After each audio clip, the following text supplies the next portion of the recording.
Vinayaka Chaturthi vrat katha in English. Great sage called Suta once narrated the story of how Vinayaka was born. What is the dosha that comes when we see moon on Vinayaka Chaturthi and the remedy from that dosha? Once there lived a demon king by the name of Gajasur. He was named so because he had the form of an elephant, Gaj. He performed great penance, that is tapasya, for Lord Shiva. Shiva, who was pleased with the penance, came to him and offered him a boon, that is var.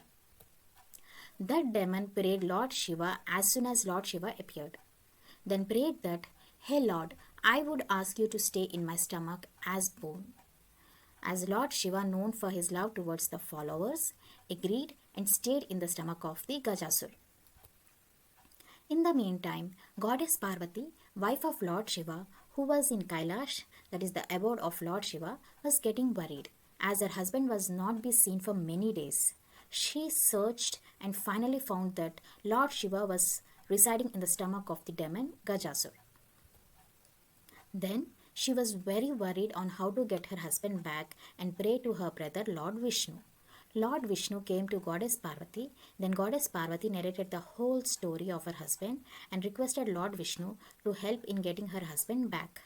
Lord Vishnu consoled Goddess Parvati and promised that he would get back her husband.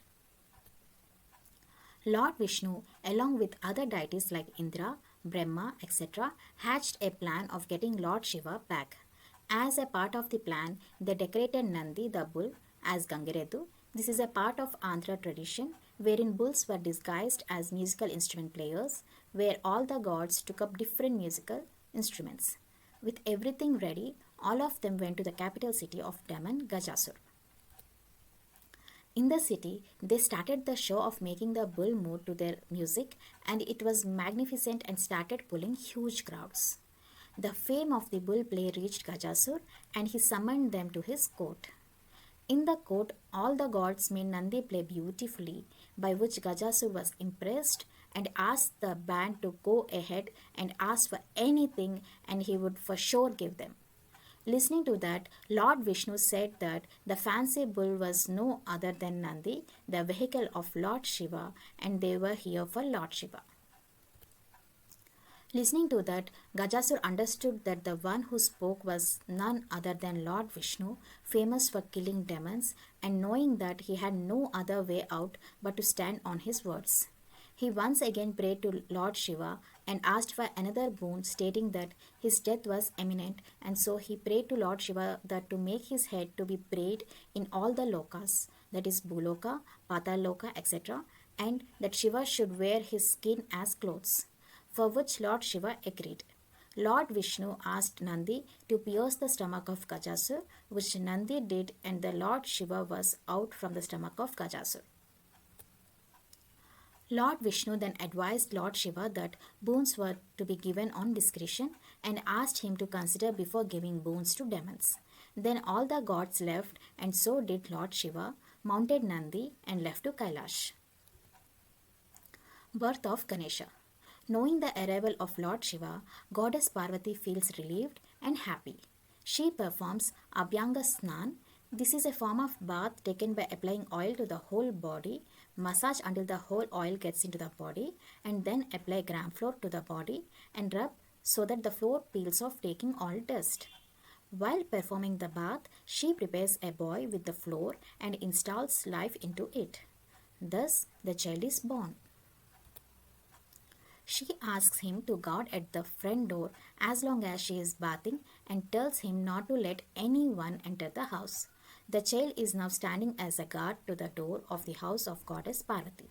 Lord Shiva comes home and tries to get into the home, but the child stopped him. Lord Shiva gets angry and in a fit of rage kills the boy by beheading and burning the head and enters the house. Goddess Parvati, who is ready by now, receives Lord Shiva with affection. While talking, the discussion comes up on the boy who was guarding the door. Lord Shiva tells Goddess Parvati that he had killed him, upon which Goddess Parvati narrates the whole story of birth of the boy and becomes sad. Lord Shiva repents on what he had done, and the only way that he can bring the boy to life is by attaching a new head. He sends all the soldiers under his command to go and fetch a head of a person who is lying, that is sleeping, with his head positioned in the north direction. Then all the soldiers go in all the directions and finally return with the head of Gajasur, stating that Gajasur was the only one sleeping with his head kept in the north direction. Hence, it is advised not to sleep keeping the head in north direction.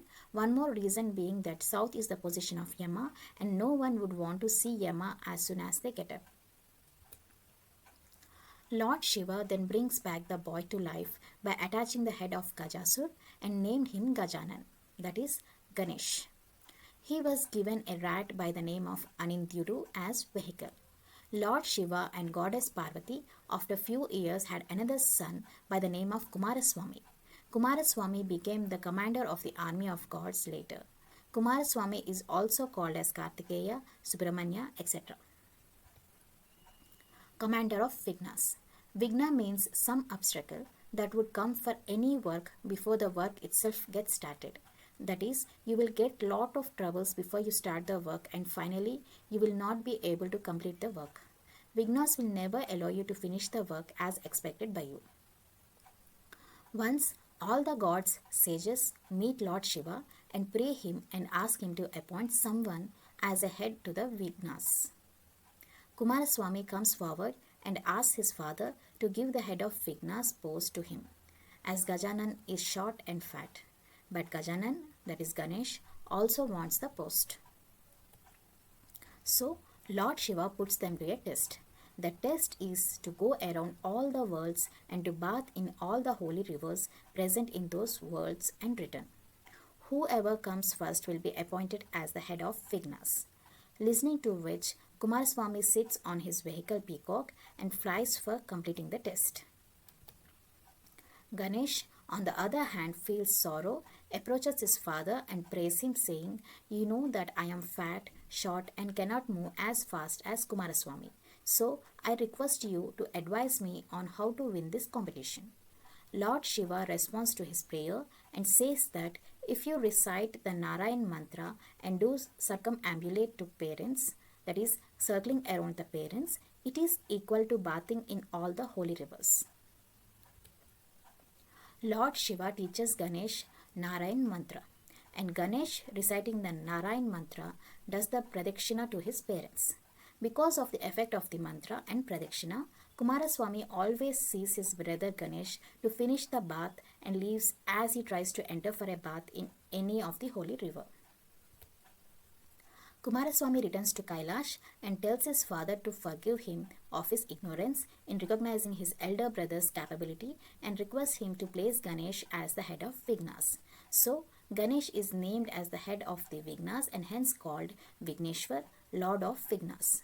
This ceremony of placing Ganesh as the head of Vignas was done on Bhadrapada Suddha Chavati, and from that day it is celebrated as Vinayaka Chaturthi or Ganesh Chaturthi or Vinayaka Chavati. All the people, gods, sages, etc. of all worlds presented Ganesh with lot of different food items like bananas, coconuts, sweets like laddu, kudumulu, modak, etc. and Ganesh ate most of them. He, wishing to seek the blessings of his mother and father, goes to them with his big stomach. He tries to take their blessings by doing Sastang Namaskar. Sastang Namaskar means the person lies down on the floor with his hand stretched over the forehead and his face, stomach, legs all touch the ground.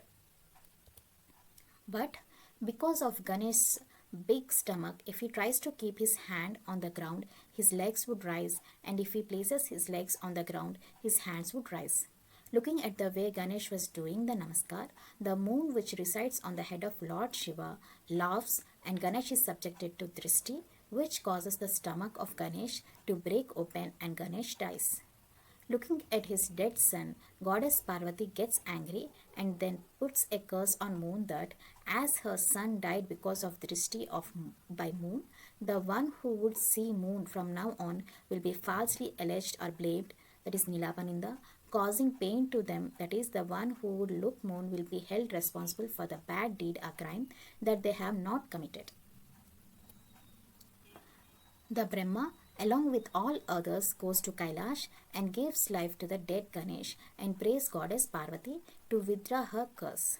Goddess Parvati relieved of the pain and is happy to see her son, and so she reduces the intensity of the curse by stating that the curse would prevail only on the day her son was dead because of moon's drishti, that is, on the fourth day of Bhadrapada Mas, Bhadrapada Suddha Chavati. So, people from that day onwards refrained themselves from looking at the moon on the day of Vinayaka Chavithi. This went for some time. In Dwapar Yuga, one day sage Narada came to see Lord Krishna in the city of Dwaraka. He informed him of the curse of goddess Parvati, narrated the whole story, and advised him not to see the moon today as it was Vinayaka Chavithi. Lord Krishna made this matter to be known to all the people of his kingdom, and he also was careful not to look at the moon. Lord Krishna loves to drink milk, and so he goes to the cow yard and milks the cow, and when he is about to drink the milk, he sees the reflection of moon in it. He immediately remembers what Narada had said and prepares himself to face allegations he might be dragged into. Some time passes by, and once a person named Satyajit visits Sri Krishna and shows him a diamond by the name Samantak Mani, which was given to Satyajit by Lord's son. The speciality of the diamond being it gives out 8 kgs of gold every day. Then Krishna asks Satyajit to give to the king for the best use for the welfare of the people. But Satyajit refuses and Krishna lets it go. Once Prasina, the brother of Satyajit, goes hunting wearing the diamond. Looking at the diamond and presuming it to be meat, a lion attacks and kills Prasina and takes diamond. A bear sees the diamond, which is with the lion, and fights with it, and takes the diamond to his home, which is a cave, and ties it to the cradle in which his son is sleeping for him to play. The next day, as Prasina doesn't return, Satyajit blames that Krishna has killed his brother and taken the diamond as he has refused to give to Krishna. Listening to which, Krishna understands that this blame was due to looking at the reflection of the moon in milk during Vinayaka Chaturthi. In order to free himself of blame, Krishna inquires on what happened and goes to forest looking for Prasina. In the forest, at one place, he finds the dead body of Prasina and footmarks of a lion, and after some time comes to a place where he sees that there has been a fight between a bear and a lion. He then follows the footmarks of the bear and reaches the cave of the bear. Krishna enters the cave and sees the diamond tied to the cradle. He tries to take it and the bear comes and attacks Krishna. Krishna fights back with the bear.